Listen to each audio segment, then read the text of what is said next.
just assume that we're live. I clicked the button just in case. Maybe people already saw that part, but either way, we never know what the heck's going on around here because YouTube and Chamber don't always like to get along because Night Strike's cool and YouTube isn't always that cool. So but it's because GunTube likes guns. But again, that's what it is. Yeah. That's what it is. Well, welcome everybody to the Get Off My Lawn podcast. It's 9:00 and it's time to get started. And it tells me that we're live over on my side. So hopefully you are seeing and hearing us right now. So, all right, we will give everybody a chance to get the notifications and get in here. We've got a few people already out there in the chat lighting it up. So we've got, of course, my beautiful bride, Sandhills Sweetheart, is in the chat.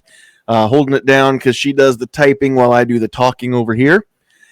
George Washington is in the house. So welcome, General. Glad to have you. Pat Hirsch from Nebraska down in that south central part of the world, close to Willicather country, is joining us again. Glad to have you here, Pat. Who else do we have? Rich White is out there and in here. I'm out there and in here. Patriot in the Dark is out there. Kingpin's out there and in here. Gunpowder Beauty's out there. Duke Liberty doing double duty, and that's it for now. I'm sure that we'll get a lot more people joining over there in the chat side. So I will have to mention this again when a few more people show up. But if you are watching us right now on YouTube and you're not commenting, we can't see you. We don't know you're there, but we don't like that. We like it when you talk to us so we can say hi and talk back to you. So we will go through the room here and give everybody a chance to say hi and just plug a little bit about what they've been doing lately on their channel. So we're going to start at the top of my list. The last guy that made it into the panel right before we went live, Travis P11, the other Nebraskan hanging out here in the panel. What's up? Hey, not much, man. Appreciate the invite. Thank you very much. Cheap plugs as usual. Check out my channel, Travis P11 over on YouTube. We've also got a little podcast we do on Monday nights called Caliber Corner, 6:00 Central Time. Be there, have a little firearms chat. It's a good time. And thanks again for the invite, man. And thanks for joining us. Right on. All right. Kingpin, we haven't seen you here a whole lot lately. We're glad you're back in, and welcome, sir. Always good to be with you. I'm glad I could hang out tonight. Thanks for the invite. Good to see everybody. You betcha. Thanks for being here. All right. Night Strike. This is like some sort of a record. This is 2 weeks in a row that you've graced us with your presence. So he is the he's not the gun father because that was G-Web. So Night Strike, we're going to call you the tube father or the gun tube father. But if it wasn't for Night Strike, the gun tuber. I don't know. Anyway, he is the one who strikes at night, and without him, we wouldn't have this chamber that lets us all be in here at the same time, hanging out and coming to you live over the YouTubes. So, Night Strike, thanks for being here, man. Hey, no problem. Remember, everyone, check out guntube.org. Go to guntube.org, not .com. Get the .org in there because that is important. If I could have afforded the .com, I would have, but unfortunately, I don't have $10,000 to spare. Didn't somebody beat you to it too? No, it's still. I thought it. Okay, I thought it was taken. So, alrighty, cool. I can't mortgage my house for it. If anybody wants to drop $10,000 on guntube.com and then gift it over to Night Strike, that would be cool. Yeah, it would be cool. And then we could have a redirect, and you could type in either one and get the same place. I see pigs flying off in the distance. So. Yeah, no kidding. Be nice, the cops are here. Wow. All righty. Well, we're going to go back down the list and then come back around. So, Rich White, This Week Unloaded. What's up? Hey, how's it going? It's going great. Thanks for being here. All righty. And this guy is fast becoming a regular here. We are happy to have you with us again. Duke Liberty, what's up? Hey, man. Thanks for the invite. Check out Duke Liberty channel. I've got a YouTube channel. The video coming out on Sunday is going to be gun show etiquette. So gun show etiquette's coming out. So check that out. Thanks again for the invite. Cool. I can't wait to see that. I know that not everybody can make it down to Tulsa this spring, and we can't ever make it in the fall, so we're still going to shoot for the April Wanamaker Gun Show. But some gun show etiquette, especially if it's your first time, always good. And I tell you what, etiquette's kind of like gun safety. You can never hear it and go over it too many times, right? So that's going to be good for everybody to see. All right, moving right along. If you can say hi at the time being anyway, we'll say hi to Squibload. Good evening. Yeah, I'm hiding in my boss's office for a couple minutes so you guys don't have to hear all those injection molding machines. Cool. Yeah, you actually sound like you're in a room and not screaming over the Believe it or not, I forklift. used to have an office job, so this feels right, sitting at this chair with the computer and all the paper, and it's a mess. And, yeah. Nice. Put your feet up on the boss's desk. Get Yeah, your feet off you're there. right. Thanks, Travis. Oh, yeah. Oh, Other than yeah. the feet up part, I mean, the desk is a mess. You've just described my workspace here, so Yeah. cool. All right, and back by popular demand, we haven't seen his smiling face in way too long on our podcast. Sarge from C4 Defense is here. What's up, Sarge? Hey, what's up, guys? I appreciate the invite. Yeah, thanks for joining us. All right, so we're going to get into some stuff here, and I don't know exactly where all the conversation is going to go tonight. So here's what's going to happen. I'm going to kick this off, and we're just going to talk about some stuff and see where it goes and see what happens.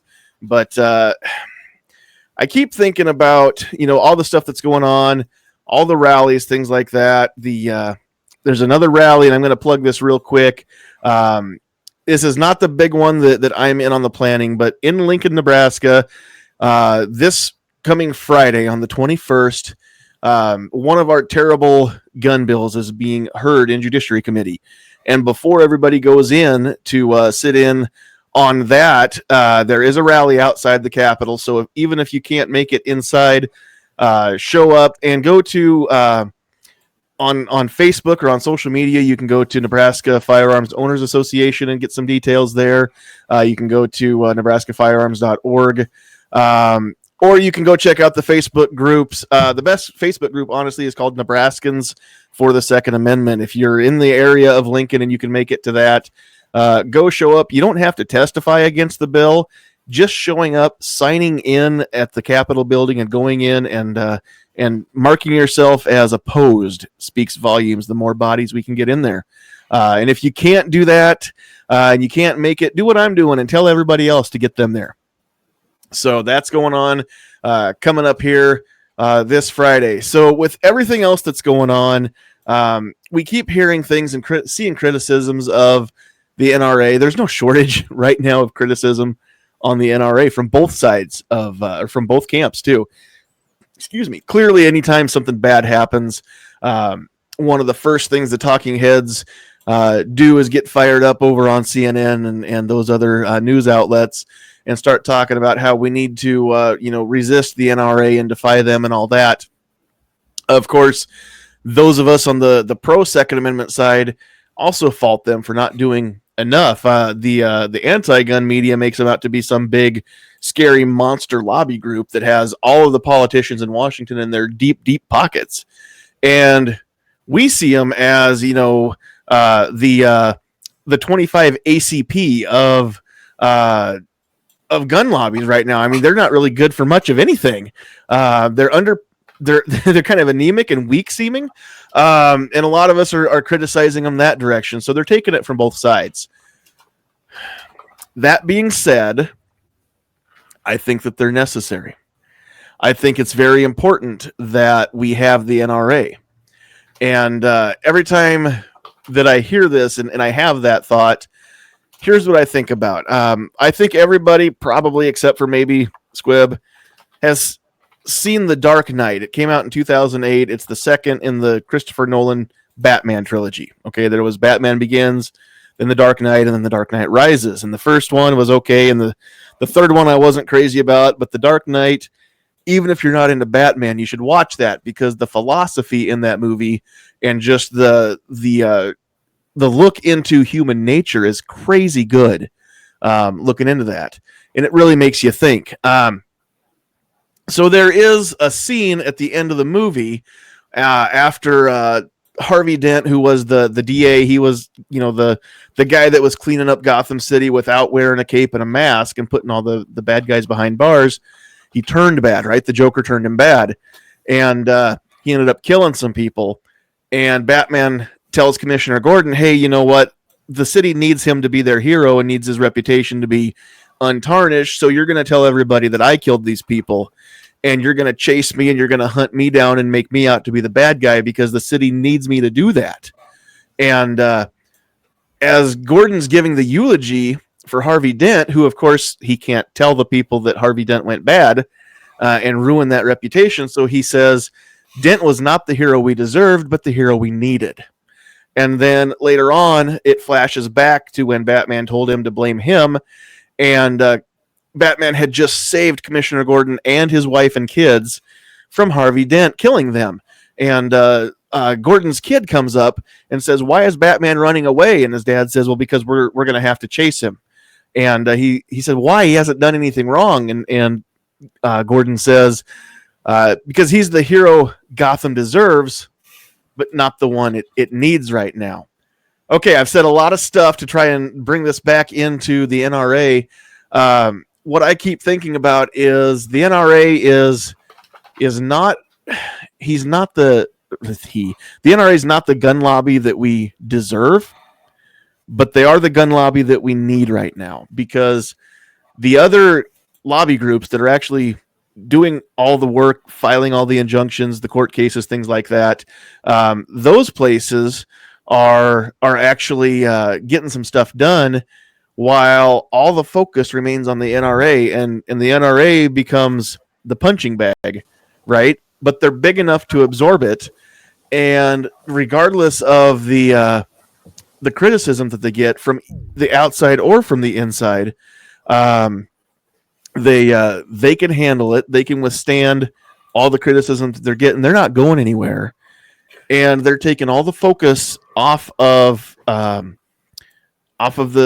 groups that are actually doing some good. So they're kind of like, Oz the Great and Powerful, and they're taking all the attention off of the man behind the curtain, right? So I think that the NRA is necessary, even though they're not who we deserve. They are who we need, and we need to make sure that they don't go away. What do you guys think? I think you summed it up pretty well. I mean, that would be my thoughts on the NRA too. I mean, we need somebody to be that fall guy, and right now the NRA, they've got the staff, they've got the money, whether we want to admit it or not, to do that. They can be the ones that can take the criticisms and bounce back from it, where you got the other organizations, they may not have the clout that the NRA does to be able to do that. Yep. Yeah. But the problem is with the NRA is that, yes, they have all that money, but where's it going? Why is it being used to do what it's supposed to do? And that's a lot of criticism that people have been giving it lately. And you saw what's been going on, like where literally the entire board just turned on LaPierre. So the NRA has not been doing well as of late. Yeah, and I got to tell you, I'm ready to jump in a Batman costume right about now after talking about that. But no, I disagree. I'm telling you, that's going to be a weird sight. I'll look like Fred Flintstone. But I'm going to tell you right now, I got to disagree. I think 100%. I want to let the NRA burn to the ground. And the only thing, there's very few things that I want to save about the NRA.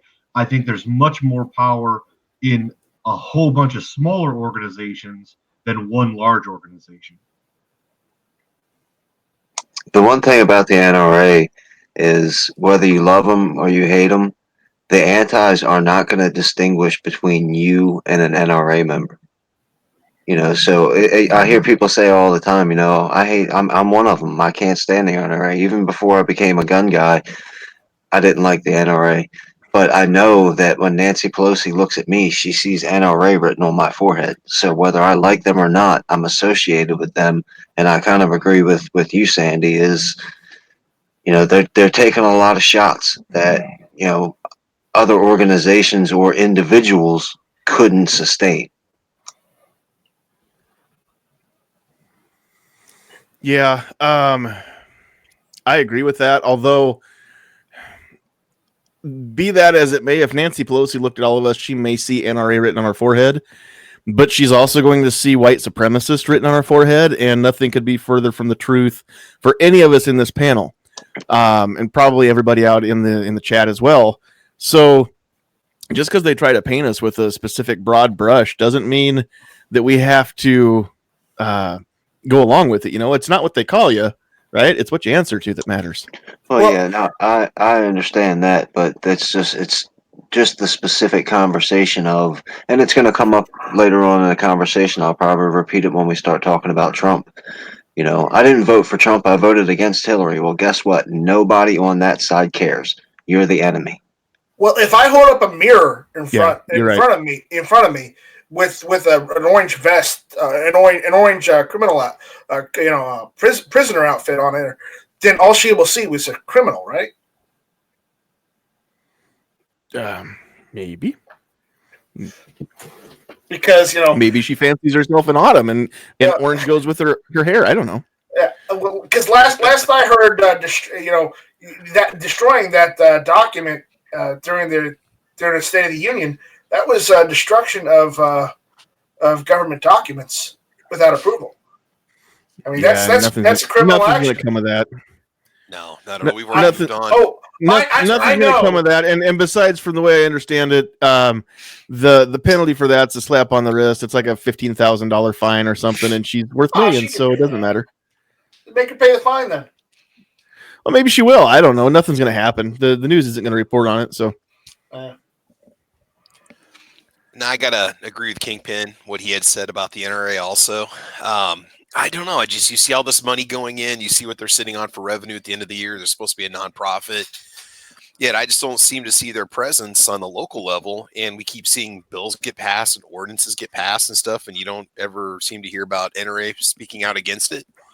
I think they should exist very much at the local level. They've got the money, and I've said this before, to have a representative in every Capitol building in this country. They could easily afford that, and I don't see them. Instead, it's our NFOA, it's our local, it's the Second Amendment Foundation, it's our local groups that have to do the brunt of work.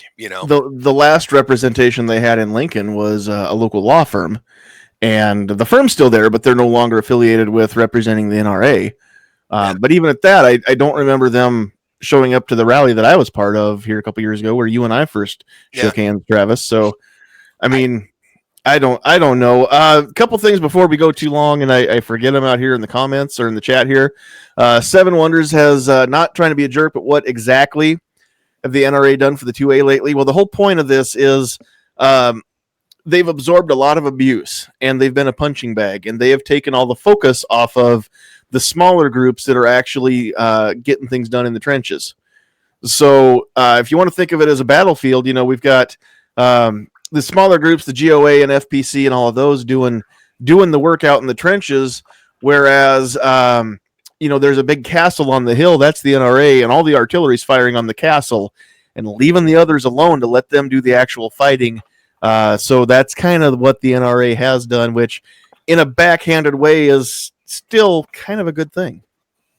So, and also Midnight Range TM out there said, I think you need at least one big organization and many small ones. Bloomberg can bury small organizations, but not necessarily big ones. So yeah, there's that too. There is safety and strength in numbers. So, let me throw this out too, because what happens if the NRA goes away and everybody that used to be an NRA member joins Gun Owners of America, and GOA grows and becomes the same size or bigger than the NRA? Do they run the risk of making the same mistakes? Are we out of the frying pan and right into the fire then? What do you guys think about that? Whew. It's a good one, man. I mean, once you start throwing all that money out there, you start throwing all that influence and power out there. I mean, nature abhors a vacuum, right? There's always going to be somebody to step in and take that spot. And are they going to be any better? That's one of the concerns that I would have, is anything that you allow to get too big, whether it's the Roman Empire or the U.S. government or whatever it might be, your budget at home, when it stretches out so far, it's going to fail and it's going to get corrupted when there's too many links in the chain. And the problem with I don't want to see the NRA burn to the ground. Because no matter what, even if all 5 million of those members join the Second Amendment Foundation the next day, Nancy Pelosi and the Democrats and Michael Bloomberg are going to say, see, we took out the NRA. It's better if the NRA is rebuilt from the inside. Squibb's, he's sticking with the NRA. I have faith in Squibb that with his dedication to this country and our rights, he will make the NRA better. Now, who's going to help him? Yeah, very good point. And not only that too, but again, and you guys are used to hearing me say this, but we can differentiate between the NRA side of the organization and the ILA side of the organization, because the actual lobby side and the legal side is the ILA. The NRA is still doing everything it's always done. It's promoting gun safety. It's promoting activism, Eddie the Eagle, and all these things that it's doing that are amazingly good things. And I don't want to see any of those go away either. So that makes a very good point. And you brought up Squibb staying in the NRA and being the change that they need. If enough of us would join, and okay, in a perfect system, enough of us could join and enough board members could be elected and make a change. But every time the board tries to do something, then LaPierre seems to parry that and negate anything that they try to accomplish. So as it stands, I don't know how much change can actually be done from within, but that's not a reason to give up. It just means that things need to change. So, by the way, Squibb isn't the only member of the NRA here on the panel. Look at you go. Very cool. There's 2 of them already. Man, they're multiplying. Yeah, I'm a member too. 30% of the chat, we got it going. There we go. That's 3. It's like somebody got them wet, and now there's lots of them. Don't feed them after midnight. Sandhills, you always do this. The part where I really want to jump in, I'm still at work. I know. I'm trying to stall. Every show, it's like, oh, man. I'm trying to stall because Squibb's got some really good stuff that he can't. Well, I wouldn't say it's good stuff. It's just different stuff. How's that? Squibb is here, especially tonight, because I asked him to go into detail some of the things we talked about before we went live. But Squibb has a perspective that is completely different than mine, and that doesn't mean that he's disagreeing with me per se. But he's got some things that he wants to share that we can't really do until after he gets out of work. So we're just going to kind of stall a little bit. I'm in the back of the factory right now. Nobody followed me for a change. All right, we'll go for it. Back here, they're back here getting high or something, hiding from the boss too. God. Yeah, if you guys have ever had a defect with your car, it was it's one of these guys who gets high and then decides to get on the assembly line. Okay, so I'm going to throw one of the things that I want to talk about out there, and then you guys can either tear it up or just say nothing. But here's the deal. I call it trailer park economics. If you haven't worked, never mind. We'll get you. We'll keep this going a little bit until you can actually talk.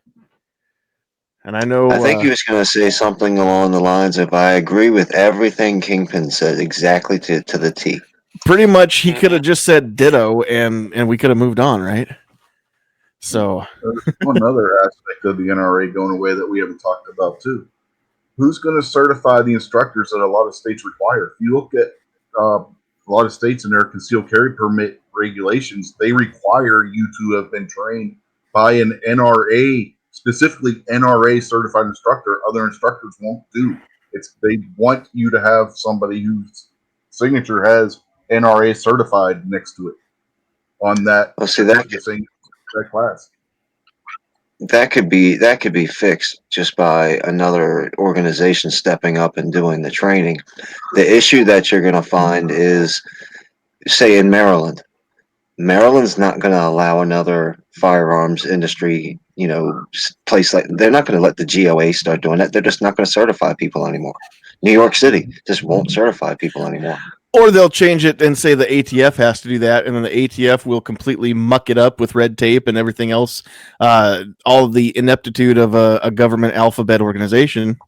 Ditto. I could see that happening, honestly, if the NRA did ever go away. Okay, I went to another corner. The guy driving the forklift is back there getting stoned. Ah, forklift And guy. he's got to clock out in like 5 minutes. It's like, dude, you can't wait till you get home? Whatever. Okay, so trailer park economics. If you haven't ever worked for wealthy people, you don't understand how politicians think. The NRA rubs elbows with politicians. They're not. Yes, they do safety and training and education and blah blah blah blah blah. That's not what they were founded for originally in the 19th century. Okay, or I mean, they were founded for training, not for politics. This is what they are. They're actually a political organization. They say they're nonprofit, but they do a bunch of stuff that is for profit. So that's a legal issue for them to deal with. I don't really care about that. That's between them and their lawyers and whoever. But they didn't start out as a political organization. They figured out that they get into politics, they can make a hell of a lot more money than they can in education and training. But here's the thing. These people up on Capitol Hill, these people in Washington, these lobbyists, these politicians, all of these people who work for the alphabet soup agencies and all that, these are all rich people. I have worked for rich people. I had a boss once. He didn't pick up the phone on his mahogany desk unless the conversation involved a minimum of $1 million.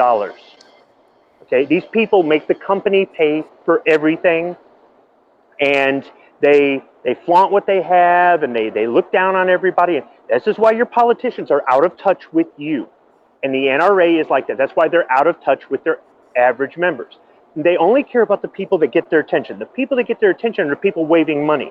So when you've got that old FUD who gives a $10,000 check every year to the NRA and doesn't even think twice, and you couldn't come up with $10,000 over the course of your lifetime to give to the NRA if you wanted to. That's trailer park economics. You're never going to understand rich people. The NRA does what it does because they are a bunch of snotty, entitled, rich a-holes that we put in power, okay? But if they don't do it, the people on Capitol Hill, these politicians, all of these people they deal with on a regular basis will not deal with them. They will not respect them. When Wayne LaPierre spends $39,000 on suits, he doesn't spend it. The NRA buys it for him. The same way the big automotive company, the guy has the company buy all that and buy him his car and do his dry cleaning. I've watched secretaries write checks and mail utility bills for some of these auto executives. You want to know why your cars cost so much? It's not just the UAW, it's all these fat cats. And you go, well, that just ain't right. It doesn't matter if it's right or not. That's just the way the world works. Whether you don't like it or not, that's neither here nor there. That's the way it's been forever. Maybe one day it'll change, but that's a whole different discussion. So here's the deal. If LaPierre spends or the NRA buys him $39,000 worth of suits, they're buying them at the same place these congressmen go to. And I go, did you hear LaPierre just left there? Really? Oh, I thought the NRA was hurting for money. Oh, apparently not. And then when the NRA goes in there, even though they don't go in there as much as we want them to, when they go in there, they go, oh, hey, Wayne, how's it going? Whatever. Yeah, because they go to the same resorts. They get flown around in the same private jets. They wear the same expensive clothing. They eat the same caviar, drink the same wine, and laugh about the little people like us. The NRA members, I just renewed for 3 years. That $75 isn't even they don't even care. They could give away the memberships for free. That's not where their money comes from. Their money comes from all the money they make off of advertising in their magazines and all the money that these companies give them, all these estates that people will to the NRA when they die, and all these big donors. If you really want to give them money, if you even want to get them buy the lifetime membership for like $550, that's enough to get them to go, what? Anything less than that, they don't notice and they don't care. Your politicians are the same way.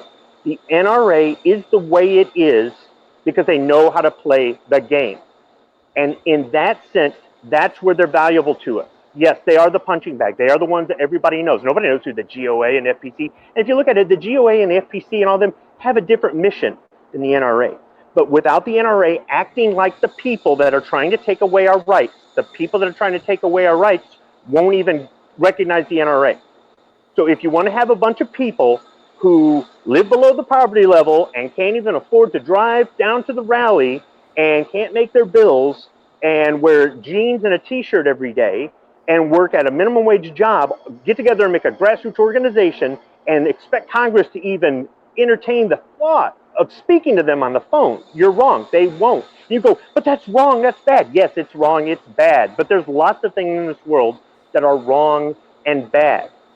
So the NRA is doing a job that none of us have the money to do, or none of us are willing to compromise our morals and ethics to do. Because I've worked with those people, and they have problems just like us. They're regular people, but they think they're better than us. And you have to play the game if you want to be in their good graces, because they do pay well, okay? And I have a price, and everybody has a price. So they're not angels. They are absolutely not angels. They are the devils that we need from time to time. And the reason they don't fight for every single solitary little gun right is because if they went in there and they push back so hard that they get rid of all gun control, they'd all be out of a job. They're not stupid. And if you think the GOA, the FPC, or your state organization, if it gets big enough, won't adopt the same tactics. Don't you get the junk mail from the GOA already? I get slammed with stuff in the mail, stuff on my emails, and it's the same scare tactic. Oh, it's the biggest fight of our life. We need your money or else they're going to impose red flag laws in your state. It's the same way to get your money that the NRA, the same scare tactics. The GOA has been using it for years. The FPC uses some of that stuff too, although I don't get as much of that from them. I don't know about some of the others, but if they get big enough, they will all, because they're going, the NRA is making money. How do we make money too? And they'll play on our fears. So I'm not saying any of this stuff is right. If you hear me now and you're going, well, he just agrees with, no, I'm just telling you how it is. Deal with it. Now I got to go clock out. All right. Hey, we're working on getting Pat Hirsch in here on the panel, so I'll let you guys talk amongst yourselves here while I get that email from him and get that sent out. Yeah, and, the Squib's point about the GOA and their emails. I get more emails from the GOA begging for money after what's his face, the guy that's in charge now, went on Hank Strange's show like a year ago and said that the GOA doesn't do that, than I get from the NRA. I can't remember what's his name, Eric Pratt. He literally went on Hank Strange's show a year ago and said that the GOA does not beg for money. I get more emails from them begging for money than from any other organization, including the NRA. Actually, no, the GOA is not that bad. Yeah, they are.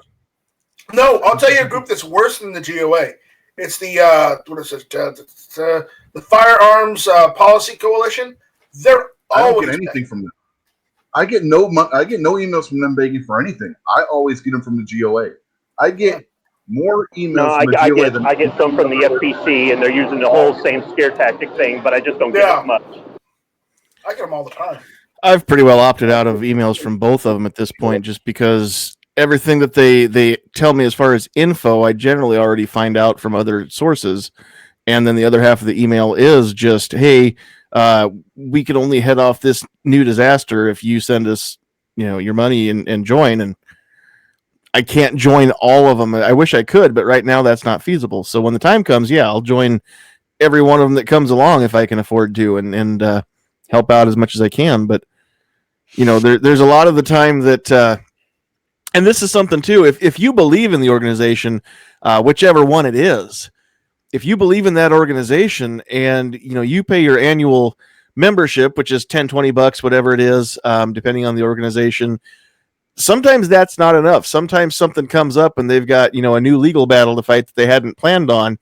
And sometimes they do need you to send, whatever you can extra. That's up to you if you want to support them more or not. I mean, we're not saying that you shouldn't do it. It's just that you can't always just say, hey, I paid my dues and now I've done everything I can do. Or, I joined the GOA and, that's the only activism that I can do right now. Well, if that's all you can do or all you're willing to do, that's one thing, but there are other things to do. And there are things that you can do that don't cost any money. You don't have to join any of these organizations to still be instrumental and still help out in the fight against dumb gun laws or unconstitutional laws. So I think one of the biggest flaws that all these organizations have that collect your money is transparency. Because nobody. You just nailed it right on the head, Sandy. Everybody is aware of the fact that court cases cost lots of money. Paperwork costs lots of money. Time costs lots of money. So when you send your $5 a month into the NRA or whatever, they're spending that money. But the problem is, else are they spending on it? Because they're not just getting my 5; they're getting 5 from 5 million other people, and that adds up. And the court case that I didn't see you in obviously didn't cost you anything. So if they were more transparent, the same thing with any other charity out there. You send money to a charity, and 90 cents goes to advertising, and 10 cents goes to the actual charity. People want to know. They don't care about spending their money on stuff that they like and they care about. They just want to make sure it's being used properly. Yeah, I think in my case, the GOA may think I live in Virginia and not West Virginia.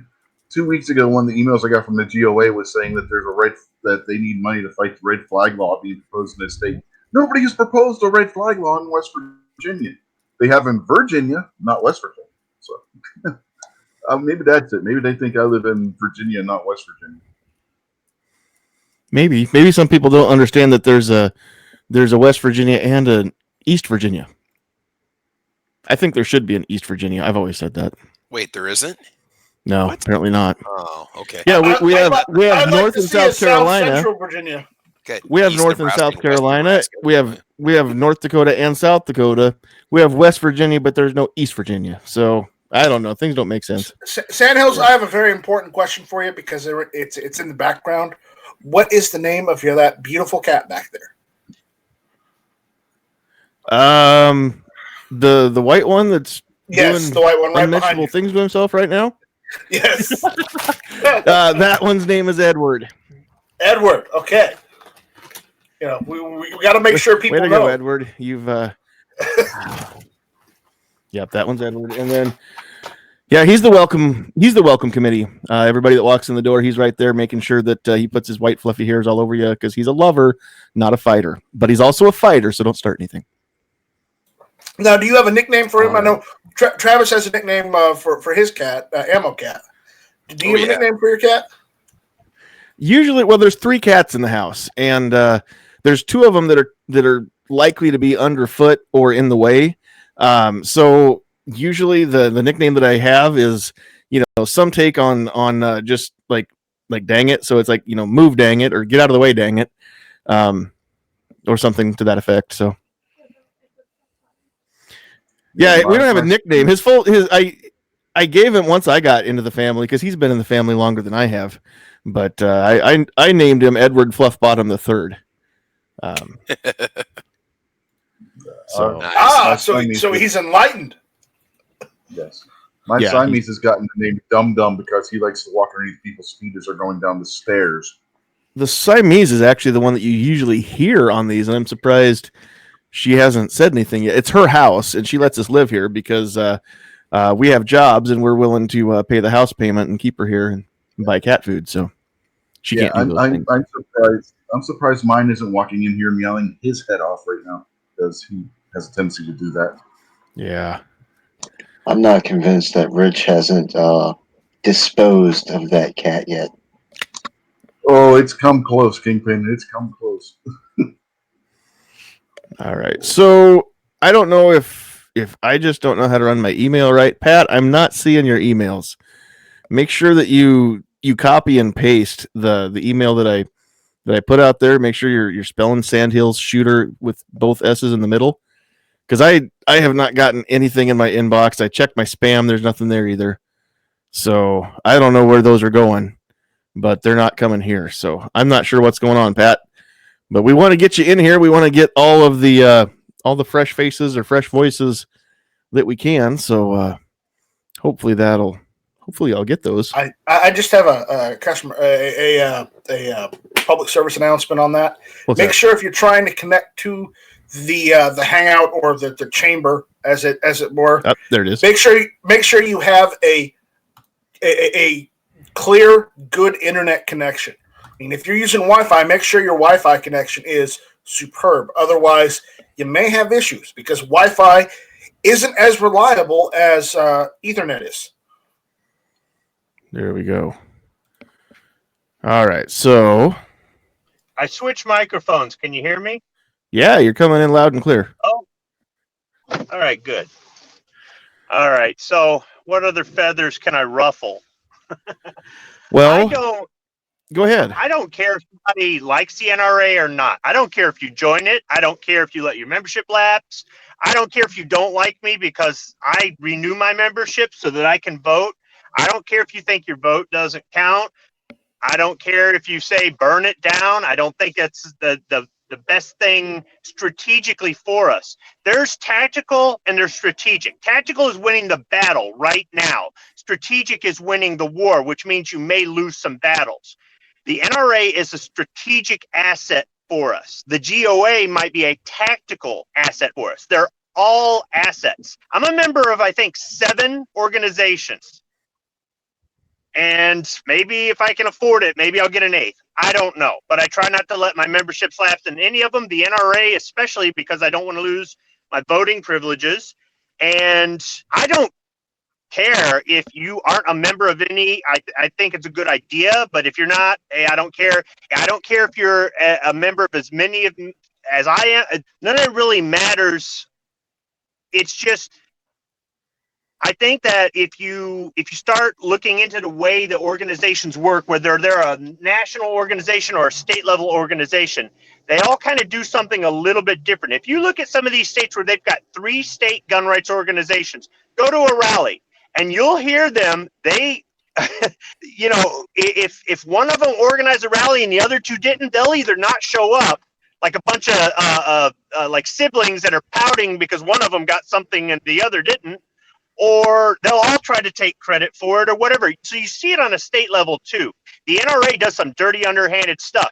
They've taken credit for stuff that other organizations have done and all that. So they're all capable of helping us in different ways at different levels, and they're also all capable of corruption, especially when it comes to money. That's just the way it is.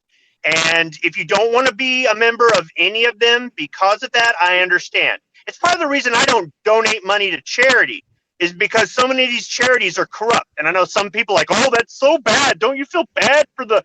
There are so many other ways that things can be resolved without going to a charity, but that's another discussion. And I'm not saying if you donate, you're wrong, but it's the same sort of thing. What Kingpin was talking about earlier, 90 cents out of every dollar goes to pay for the board of directors, and 10 cents actually goes to the event or to the cause or whatever it is. In the state of Michigan, a charity is not required by law to report what it does with its money. I don't know about on a national level or in other states, but the transparency would be nice. But if I can get some transparency out of some of these YouTube channels first, then I'll expect to see it out of the NRA, because there's a lot of hypocrisy. There will be some YouTube channels, small, medium, and large size channels out there blasting the NRA. And then they turn around and do the same exact stuff the NRA does when they're running their channel. So it's the pot calling the kettle black. I'm not saying it's right or it's wrong, or I know, for one thing, it's not illegal. Well, I mean, the NRA claiming to be a nonprofit might be, but once again, that's their issue. But unfortunately, if you want to fight for your Second Amendment rights, there are some dirty things that happen, whether it happens on YouTube or with your gun rights organization or with politics or whatever, that unfortunately, or at least right now, you've got to be willing to accept if you're going to stay in the fight. And I want everybody to get in the fight and stay in the fight, because if anybody thinks that this fight is over after one big decisive judgment by the Supreme Court and we can all sit on our butt and eat Cheetos, you're fooling yourself. This is a fight to the end of your life, and a fight that you need to pass on, or you should try to pass on to your children, because it's always going to be there. These gun rights organizations, I don't care who's the big dog in 10 years, they're all going to be there. And they're going to continue to do underhanded stuff, and they're going to stab each other in the back and take credit and disappoint you and all this other stuff, just like your politicians. The best thing you can do is do what you feel is best. If you feel that, you know, that just going to a rally is better than paying for membership, fine. If you feel that sending emails is better than going to a rally, fine. I encourage everybody to vote, because look what happened in Virginia. And some people are going, oh, that's not the case. There was this one county where they weren't running against them, or what? Okay, whatever. You can start arguing semantics, but at the end of the day, we are always out there using this social media platform to express to everybody who's willing to listen, who is pro Second Amendment, or at least claims to be, all of the different ways that you can fight. It's a matter of your resources. How much time and how much money do you have? Not everybody has the same amount of time and same amount of money. That's why I don't look at somebody who does one thing differently than somebody who does 16 things. That person who does one thing may only be willing to do that, or that's all they can afford, or whatever.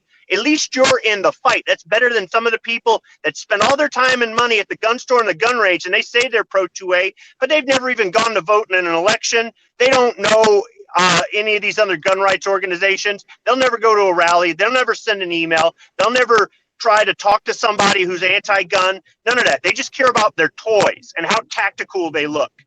If anything, the fault with the NRA, in my opinion, and once again, they are not angels, but the fault with the NRA is the members, and I am one of those members. The fault with the NRA is that the members allowed this to happen, and yes, the bigger members, the ones that contribute more money, have more to do it than with somebody like me, but it doesn't absolve me. And our members need to do more to try to, I guess, get more information out there and let people know that you're not ashamed to be an NRA member, but there's more to you than just being an NRA member. I know some people that they have no idea a rally's going on if it ain't in the Rifleman magazine or in an email from Bruce Wayne LaPierre. And those people are part of the problem. You need to branch out and know a little bit more. Some critical thinking. Quit relying on the NRA to do everything for you. Stuff like that. Yeah, I believe it's the members that truly are the problem with the NRA. You're really staticky, Squib, after all that. And I didn't really want to interrupt you while you're on a roll, but I don't know that. I think it's microphone. We heard all of it. You're just it's staticky and it's kind of distorting. I don't know if it's just a volume thing and you can dial it down a lot, but or maybe move your mic away a little bit. But it's really coming Midnight through. Range says that with a little hum or static on the emphasis. That's how he sounds in real life. No, that's just how Squib sounds. Well, I haven't met him in real life, so that's what Midnight Range. I haven't. It's not true. I mean, I'll take it's not true.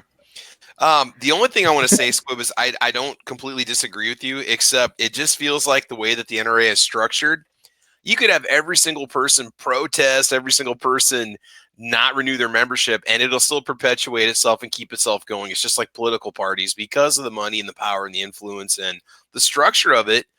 What can the members do? What can the members do aside from just like abandon it and leave it? The same thing we've been doing with our fighting for our gun rights, and that is persevere. And people go, I don't want that. I want action, and I want it yesterday. Well, then you're in the wrong fight. You are in the wrong fight. If you don't think it frustrates me, it frustrates the hell out of me. But it's just the way it is. Sure, we deserve better, and one day I hope for better. But for right now, it's persevere. If you look at what happened at NRAM last year, okay, Oliver North quit. There was a big, toss-up over what was going on, and it got attention. Nothing really changed because LaPierre's still there, but I think that if we just keep at it, we were going to have to change the minds of these FUDs who have the money and think the NRA walks on water, and the NRA is the only organization out there. And sending their check to the NRA every year is more effective than, getting involved in other ways. And that's not to say that it isn't necessary. It is. And if that's what they are going to do, that's what they're going to do. And I mean, you and I aren't sending $10,000 checks every year, but that's where the NRA is really getting its money from. It's from stuff like that. Yeah, that's true.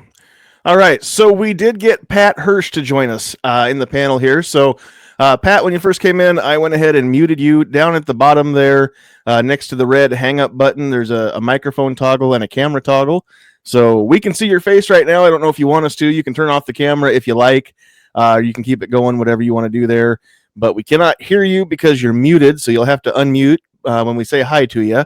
But go ahead and we'll let you just say hi, introduce yourself a little bit if you'd like to, and we'll kind of go from there. So go ahead and unmute and say hi to us.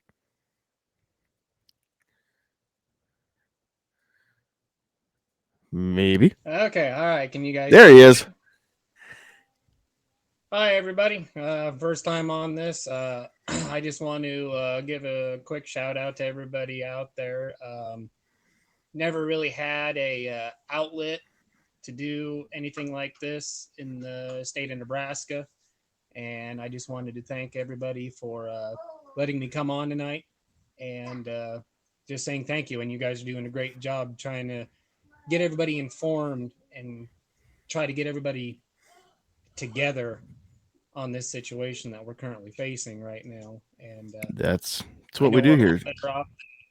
Yeah, and I know we're a lot better off than some of the other states, but I just wanted to say that, and I'll just try to jump in if I've got something good to say or anything to say, and I'll just let the pros take care of it right now.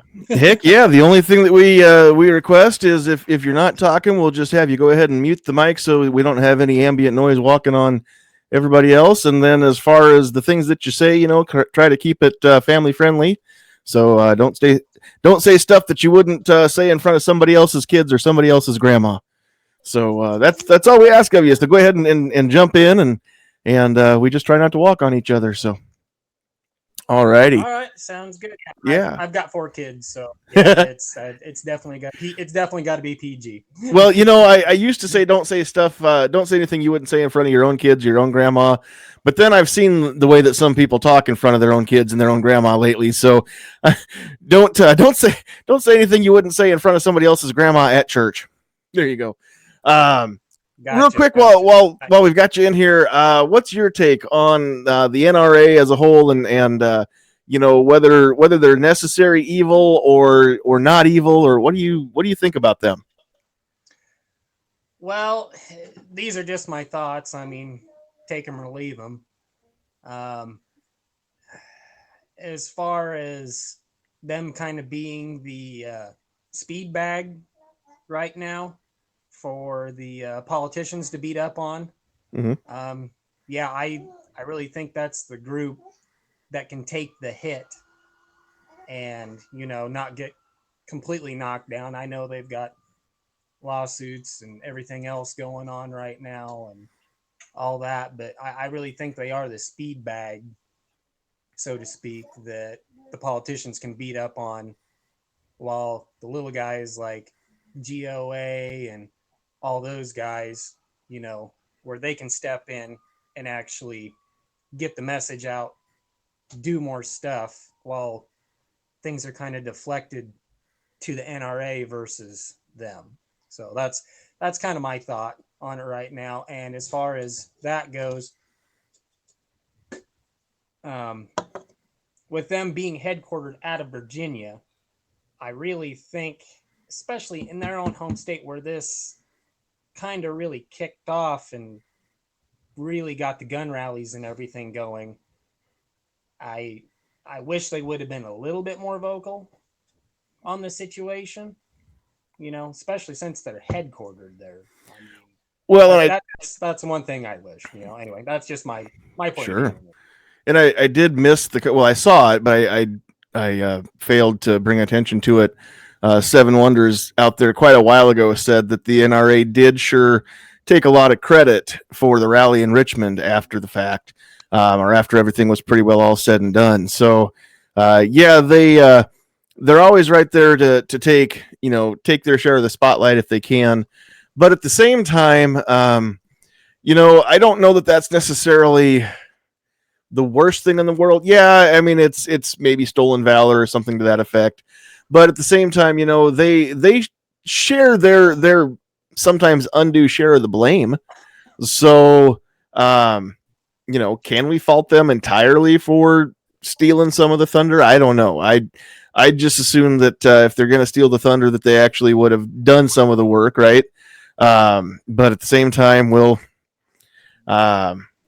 it needs to be not about necessarily any one group, especially with these rallies and with the effort to bring us all together. I mean, that's a grassroots effort. That's not something the NRA is doing. That's not something that anybody specific is doing. That's something we're all doing, right? We're all working to bring people together, to bring people into the fold, to open people's eyes to gun ownership and gun owners in general. That's why we have these rallies, is so that we can get hundreds or hopefully thousands of gun owners together in one place, and riots don't break out, and gunfights don't break out, and violence doesn't break out, and people can see that the gun owners are not causing the problems in this country. If we were, we wouldn't need a rally to prove otherwise. Everybody would know it if the gun owners were the issue. It's not the law-abiding, background check passing gun owners that are causing all the problems, and that's why we rally together and try and show America and the world at large that we're not the ones that are causing the problems, right? It's always that the one or two idiots that are ruining it for everybody else. That's always the case. That's why we have laws and everything else. And if criminals, Sandhills, yeah. If people are angry with the NRA, but that gets them to be more involved because they are capable of being more involved, they just have chosen not to in the past, that's not a bad thing. It's not a bad thing. That's right. It's redirecting that negativity for something positive. It's taking a bad thing and turning it into a good thing, right? It doesn't matter how you got into the fight for our rights. What matters is you're here now. So, yeah, you're right. All right. Does anybody have anything else they want to throw out there as far as the NRA or the other gun lobby groups? Actually, that went longer than I expected it would, but we've got some other stuff we want to talk about for the same concept here. So, any other thoughts on the gun lobby groups or the NRA? All right. I'm good. All right. So I want to apply the same concept now, because I've been saying this for a long time too. When it comes to criticism and flat out attacks and name calling and witch hunts and everything else, we can apply the exact same thing to President Trump right now. He may not be the hero we deserve or the president that we deserve, but I honestly believe he is the president that we need right now. And for the same reason, because you show me anybody else that ran in 2016 on the Republican side that had they been elected instead of Donald Trump, they could have withstood the flat out shitstorm that has been thrown at him from before he even won. From the moment he announced that he was going to run, people were coming out of the woodwork to smear his name and to try and make it to where people voted for anybody but Donald Trump. And yet he seemed to come out there and it just came off of him like water off of a duck, right? I mean, everything that they throw at him, he shrugs it off, he smiles, and then he steps back in swinging, right? I mean, no matter what abuse they throw at him, he's like Rocky. He can just take it and keep coming at you. And whether or not you like all the things that he says and does, that doesn't even matter, okay? Because when there were first rumors that he was going to run, I said that may be exactly what this country needs right now, is somebody who's not a politician. We might need a businessman to step into the White House and get some things done that politicians are unwilling to do. I can't say that I agree with everything that he's done or said. I don't like some of the faux pas that he's made as far as, take the guns first and do the due process later. I don't like the instructing the ATF to outlaw bump stocks. I don't think that is within his power to do or their power to do. We all have our things that we're critical of Donald Trump for doing, but at the same time, there's something to be said for the fact that unemployment, especially in the Black community and the Hispanic communities, unemployment's at a low since before anybody who's alive right now can remember. I mean, if he's a racist, he's the worst racist I've ever seen. He sucks at it because he is lifting everybody up with the cuts in taxes. I paid fewer taxes these last 2 years than I did before. I checked on my pay stubs, and my taxes that were withheld, they went down. My refund last year wasn't as big, and I don't know what it's going to be this year. But that's just because I didn't overpay as much, because I didn't pay in as much. And I can't argue with that part.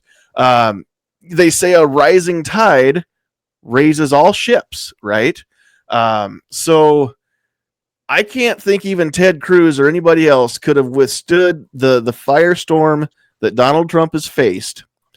I can't think that any politician would come in here and take a hard line with China or anybody else and put them in their place. Yes, he made a lot of people mad. My dad's one of them. And my dad would kiss the ground that Donald Trump walks on. He's got a Trump coffee cup that he doesn't even want the thing to get washed unless he can use it right as soon as it's clean, and he's going to put coffee right back in it. My dad is 100% a Trump fan. He still doesn't like the fact that the cattle market's down because of all the trade war going on and everything that's happening with China, but he understands it's necessary and he's willing to ride that storm out. And unlike a lot of people, he can probably survive that storm too. So the point is that he's done a lot of things that I don't think anybody else could have gotten done. They haven't all been good, but he's learning as he goes. I honestly believe that he's had a few changes of heart since even he threw his hat into the ring.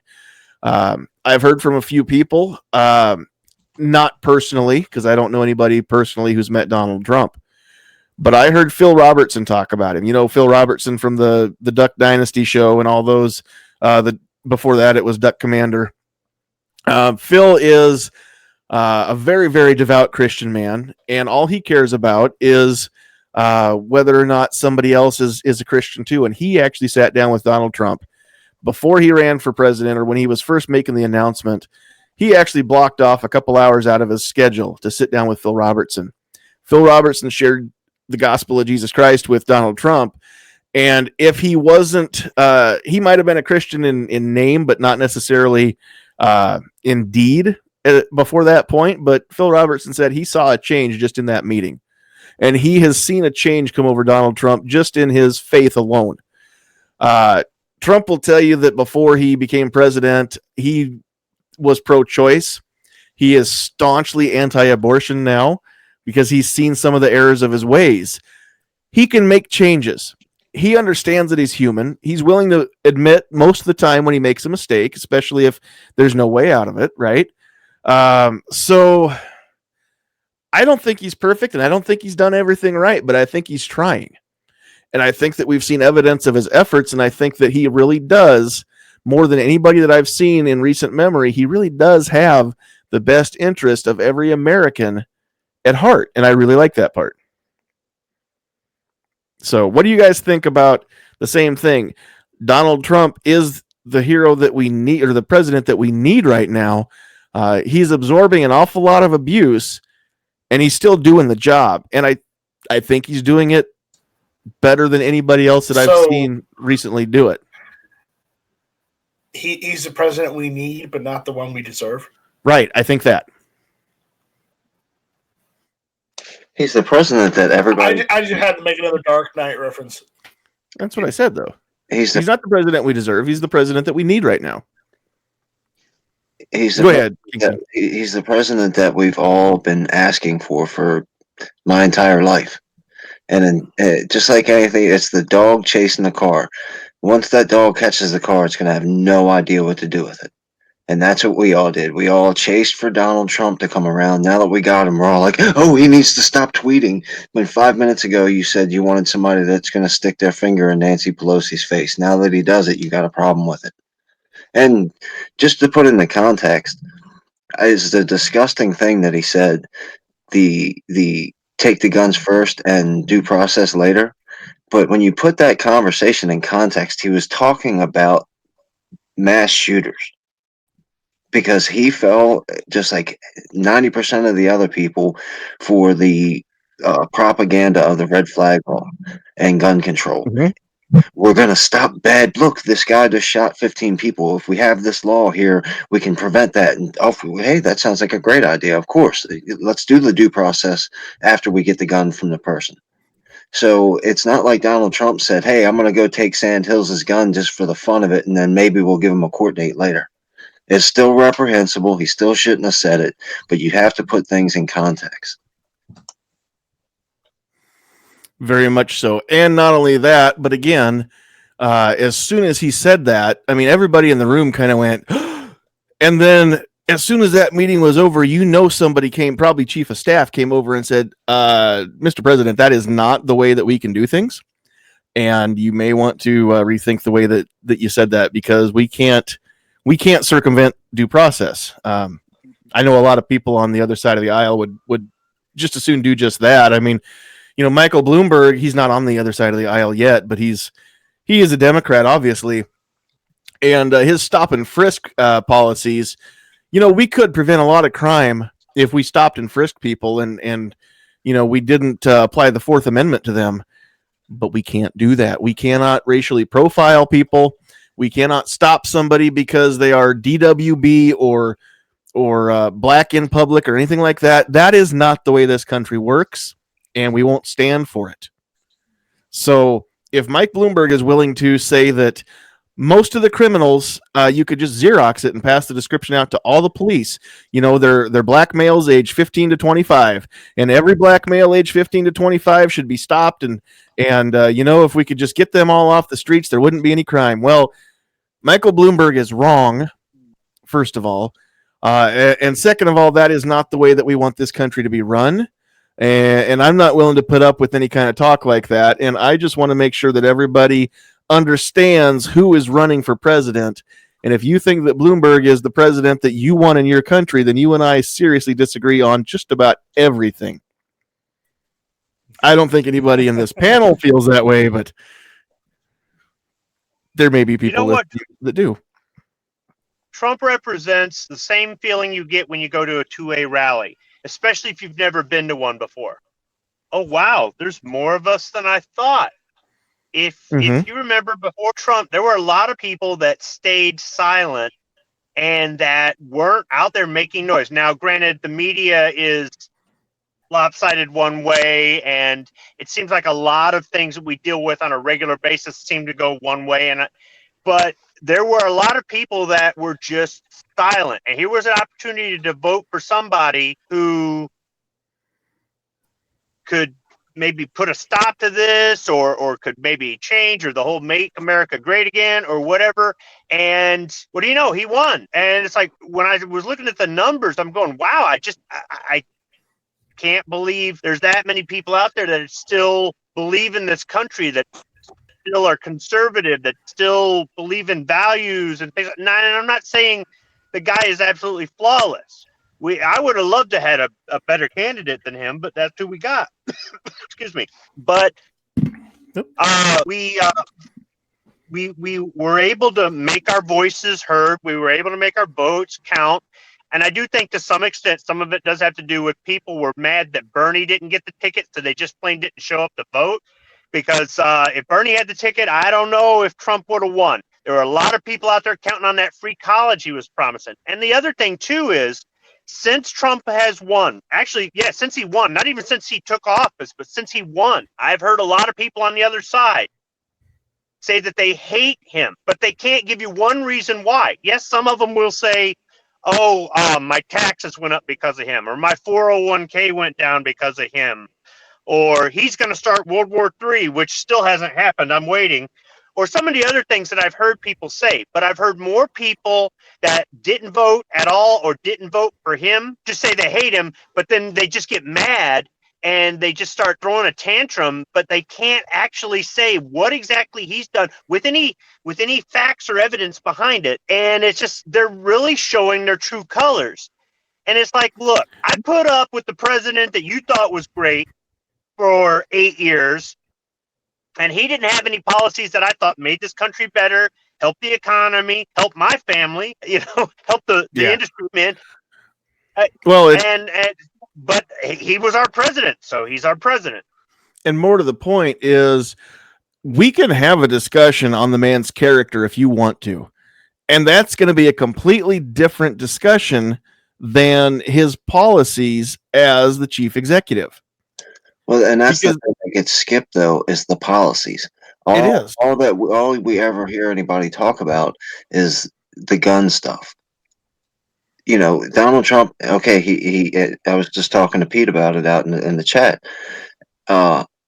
he banned the bump stock. Bam, that's it. That's your one. That's your one thing that he actually did.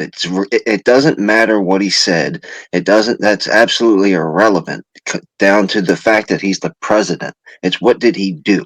So you got the one. He banned the bump stock.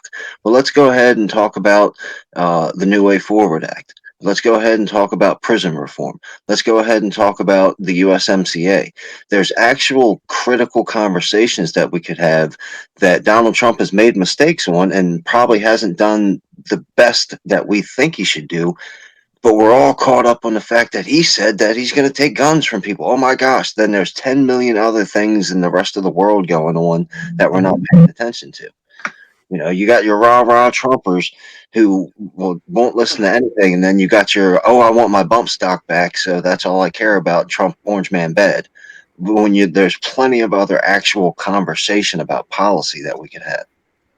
Yeah, And that was when you come to the Right. And as someone who lost the bump stock, you know, I don't hate the president. I don't think he did it the right way. But again, I don't. When it comes to that ban, everybody points to that and says, well, Trump did more to hurt the Second Amendment than Obama did.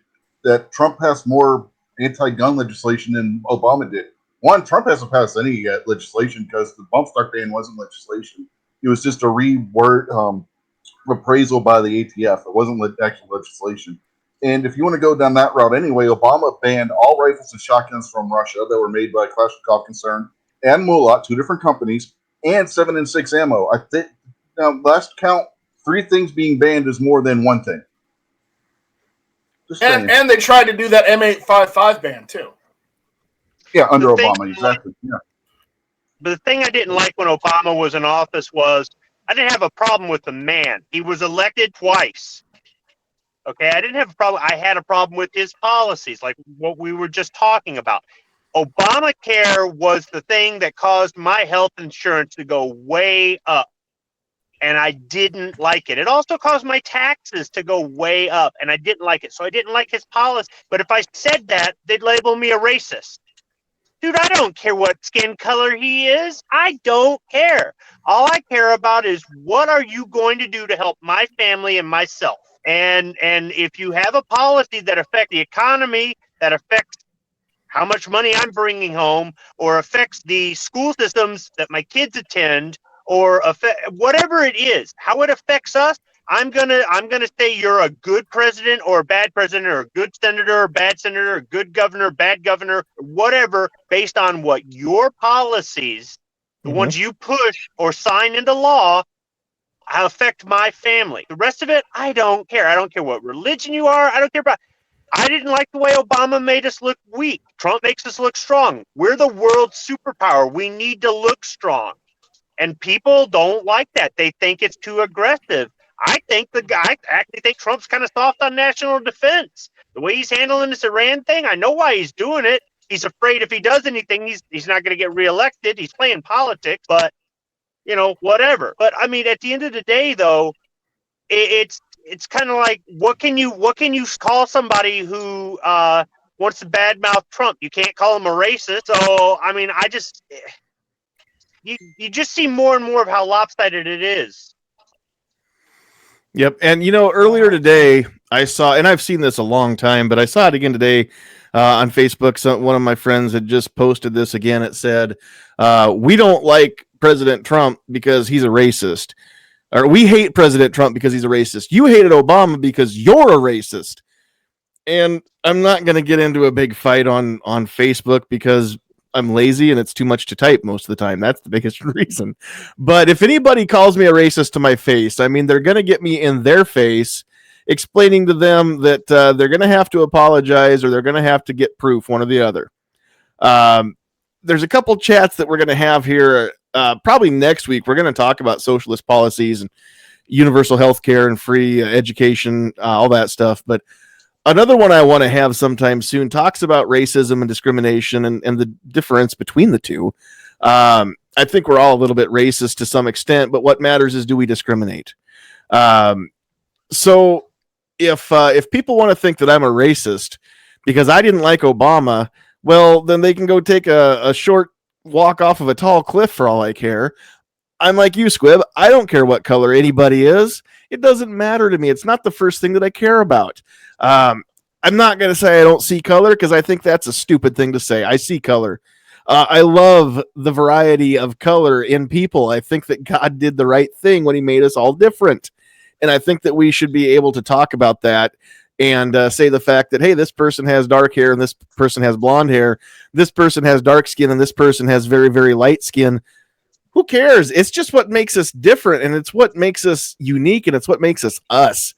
It doesn't need to be anything that makes us to where, well, you don't like me because the color of my skin. Oh, go soak your head. I could care less what color your skin is. I don't like you because you're an a-hole. I mean, that's really what it comes down to. So don't paint me with the brush that you don't want people painting you with.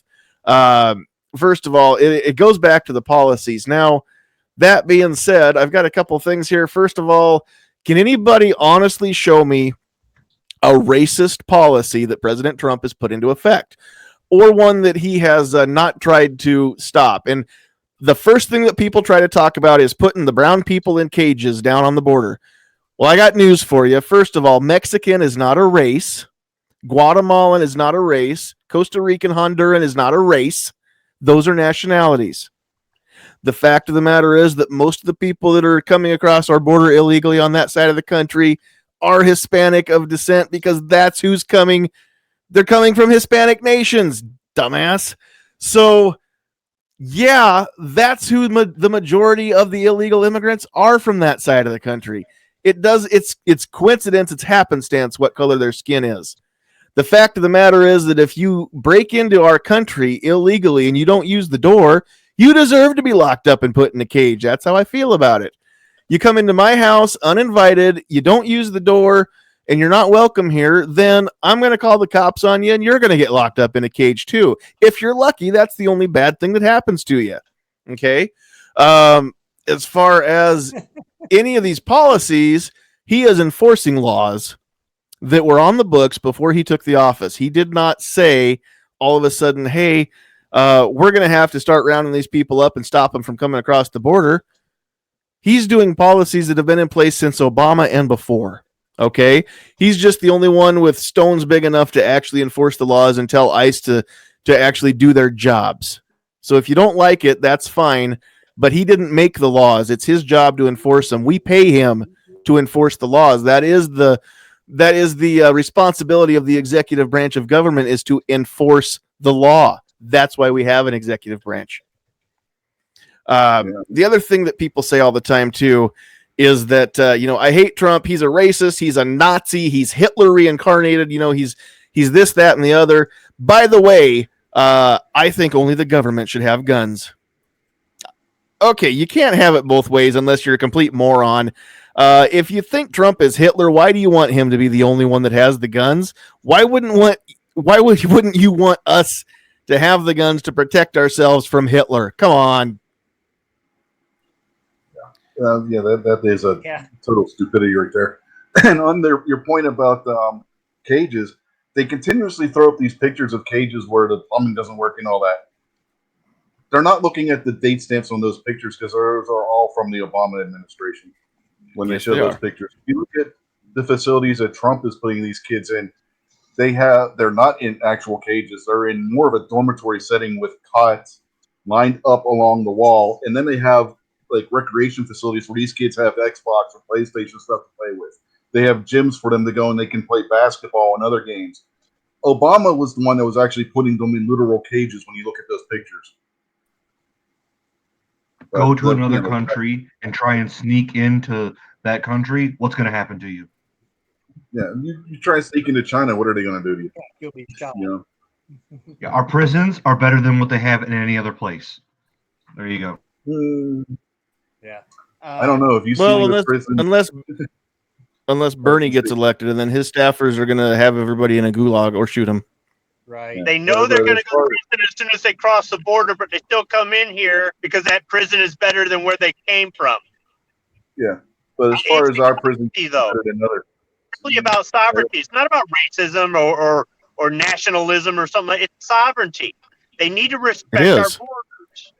Yeah, I don't know about but I don't know about the prisons being better here than in other countries. If you've seen Norway's prisons, if you look at the jail cell, No, the guy that Muslim summer camp, his solitary confinement cell, he had his own private bedroom, bathroom, TV, computer, video game console in solitary confinement in a prison in Norway. No. What I said was that it was our prisons here are better what they had in other countries. What he means, Rich, is that if you leave one of those countries and you come to the U.S., even if you get caught and thrown in prison, you're still better off than before you left American home. prisons are better than That's Mexican freedom. That I can or Honduran freedom. That I can agree with. Yes, that's for sure. That. So that I can definitely anyway, if I can jump in. Yeah, maybe we need to have a whole night again on. We did this here about a year or so ago, but maybe we need to revisit the border security chat again too. But you hit it right on the head. It's about sovereignty. It's not about race. I don't care where you're coming from. If you're going to come in, use the door and wait till you're invited or wait till you've got permission to be in the country, then that's great. You know, it's the same thing with coming into my house. If you're going to come to my house, that's fine, but make sure you're either invited or you knock, ring the doorbell, and make sure you're welcome before you come in, not just come in. And if you're going to come in, come to the door. Don't try and sneak in the window because that's how bad things happen. And are you by coming the way, here with a my purpose? prison comment, I was actually trying to make a joke about it because of I do not see somebody having all that stuff and being in prison being a good thing. I was just to clarify, I was trying to make a joke based on that. Yeah. Okay. Yeah, exactly. Well, before I forget, Sandhill, can everybody hear me and see me all right? I didn't even ask before I jumped on. Yeah, I can hear you just fine. Volume's just a little bit low, maybe, but that's about it. And I don't think I can. I had yeah, to just run it speak off up a my little bit, phone. Pat. So, other than that, I was just making sure everybody could see and hear me okay. Oh, yeah. So, and I just wanted to jump in and say one thing, kind of double back to what you were saying about kind of just going back to the Second Amendment again there for a second. About how people come into my house not using the doorbell, busting it down. My brother actually has a sign on the front. Tonight, you will be found here in the morning. So Nice. That's kind of the motto I live by in my house. Just wanted to put a little humor out there tonight. The door is locked as much for your protection as it was for mine. So exactly. All right. So, anybody else have any comments that they want to throw out? I think it's time we start to wrap it up. Yeah, when's the last time you saw a president hug the American flag? So there you go. That's about all I got to say about that. Well, when's the last time you saw Trump, especially at a rally, not wear an American flag on his lapel? And when was the last time? Because I haven't watched them all recently, so maybe somebody can. I'm honestly asking. When was the last time we saw a Democratic debate and we saw an American flag anywhere, even on the stage? And for the first time in the last couple of years, guys, my 401k is actually showing double-digit returns. So it's been about a decade, I think, since I've seen that, if not more. Rising tide raises all boats. Don't believe another popular saying on, I guess we'll call it the right side of things, is that lefties deal with emotions and we deal with facts. To take that and throw it out of your brain because we're so emotional, it's not even funny. Oh yeah, that's what you've got to do is get rid of your emotions and critically think about things, or all we're gonna do is spin our wheels. That's true. Yeah, I totally agree with that. As far as the far left, just using emotion and tugging at the heartstrings of the American people and not backing anything up with facts or data, especially when it's supplied to them by our own government. You know, especially with the violent crimes and stuff like that. And then you've got the right that is, we look at the hard facts, the data, everything that's brought in from anywhere from the ATF, FBI, local police, border patrol. You know, I was watching a debate on the border security here a couple weeks ago, and a far left was drilling one of the people who was in charge of ICE along the border to the south, and they were just, I don't know, they were trying to twist his words, and they're like, oh, well, it can't be that bad, it's not that bad. Okay, so you're going to throw out where this guy's on the front lines every day and not take his word for it? Sometimes I wish they could throw some of those far left people down there and kind of give them a shock just to wake them up. It's like, this is how bad it is. You know, we're dealing in facts and numbers. We're here on the front lines. You're not here. You're snuggled away in this little itty bitty place where you're just in this little cocoon. So anyway, yeah. All right. All right. Any other thoughts out there from anybody before we start wrapping this up? Just wanted to say, I won't take up very much more time here. Just wanted to say thank you guys for letting me come on tonight. That's great. You guys are doing an awesome job.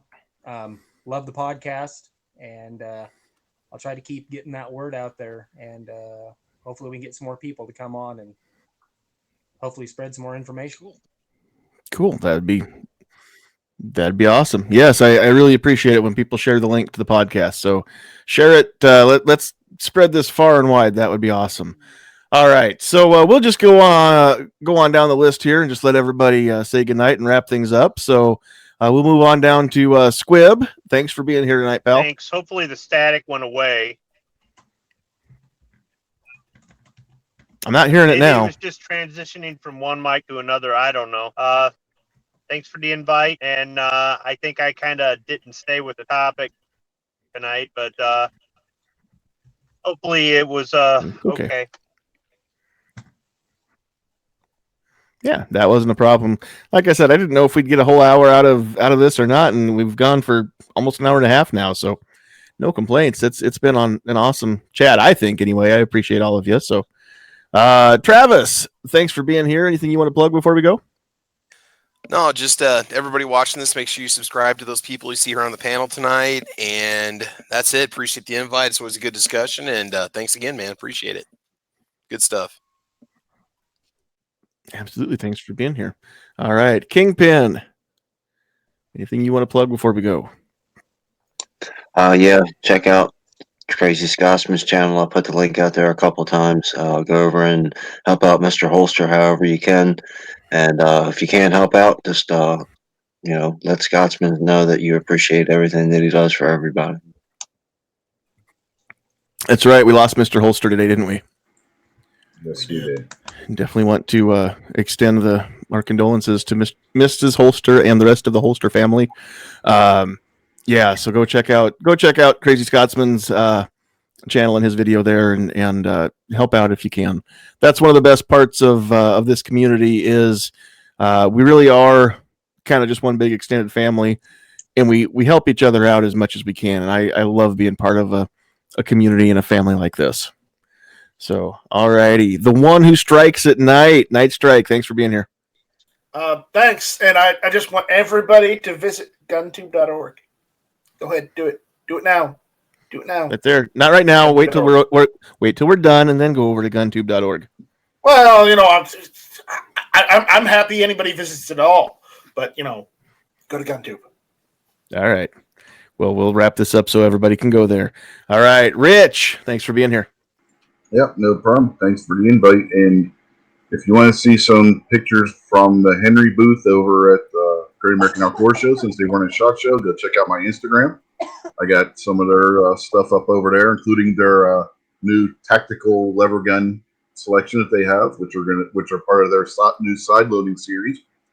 And then every Sunday night between 8 and 9 p.m. Eastern on the Unloaded Media channel, we do This Week Unloaded until whenever Midnight Range sends his links out for his show to closer. So be able to go over there and check out that. You can look to see the entire back catalog for that show over on that channel. All right. Yeah, check all that out. And Duke Liberty, last but certainly not least, thanks for being on the panel tonight. Thanks, I appreciate it. Everybody check out all the channels you see on here. Have a good night, guys. Be safe and have fun. All right. And we have a list. So let me grab that here real quick. Oh, we've got some last minute additions to the list. If you've been listening out there on YouTube and you have not been commenting, then we cannot see you. We don't know you're there. Maybe that's what you want, but it's not what we want because I say we. What I mean is she does the typing and keeps the logs while I do the talking. So I have a list here of everybody that was out there in the YouTube chat tonight, and this is why we like it when you say hi to us, so that we can say hi to you at the end of the night. So we had joining us tonight and taking part of the conversation, George Washington, Pat Hirsch, Rich White, Patriot in the Dark, Kingpin, Gunpowder Beauty. Oh, look at that. Blitz sent us a super chat. Thank you very much. That's a picture of a sandwich right there. It's got a hot dog right there. So thanks for the super chat, Blitz. You know you're supposed to ask a question or make a comment that gets read with that, not just a picture of a hot dog sandwich, right? All righty. So where was I? Duke Liberty, Dangerous Freedom, Midnight Range TM, Grim 90, Jay Brown, 2 Live Moo, 7 Wonders, Travis P11, Blitz with the super chat. Jason Stewart, C4 Defense, Mad Sexy, Gizzard Gary, SS Pawn, 10X Shooter, Zone Fighter 1. Zone Fighter 1 was at the meeting tonight talking about the pending bills in Lincoln. So he said that he didn't learn a lot. He knew most of it, but the people that haven't been plugged in like some of us have learned a lot at that meeting, and they were very, very informative. So that was cool. All right, New York Outcast, The Poor Conservative, Armament and Axes, Joe Hirsch, Tread, Guy That Comments, Night Strike 1, Roll Call 219. Hey, Roll Call, if you want in on these, let me know, because I don't think I have you on the list. I don't think I have your email, but we can get you out here. What? You've seen Rants and Raves. You may not want him on here. I'm saying if you can clean it up, you can come in. That's all I'm saying. Double A can clean it up most of the time, so Roll Call could too. Mike Calaveras 32 Special, Guitar Man Pete, Ozzy Osbourne, Keith Gregory, Ghost Tactical, and Two Gun Kitty the Catnip Outlaw. My wife loves your screen name almost as much as I love Mr. Torres. Clint. He's one of the YouTube Torres. viewer all-stars, by the way. Oh, really? Well, that's awesome. Yes. All righty. So we had Sarge, but he had to take a phone call from work, and he never did make it back. So on behalf of, let's see, who all do we have in here? On behalf of Sarge from C4 Defense, Pat Hirsch, Squibload, Travis P11, Kingpin, Night Strike 1, Unloaded Media, Duke Liberty, Sandhills Sweetheart, and myself, thank you for being here. We don't have a chat without you watching it. It doesn't do us any good unless somebody's listening. So hit that thumbs up button if you would. If you haven't yet subscribed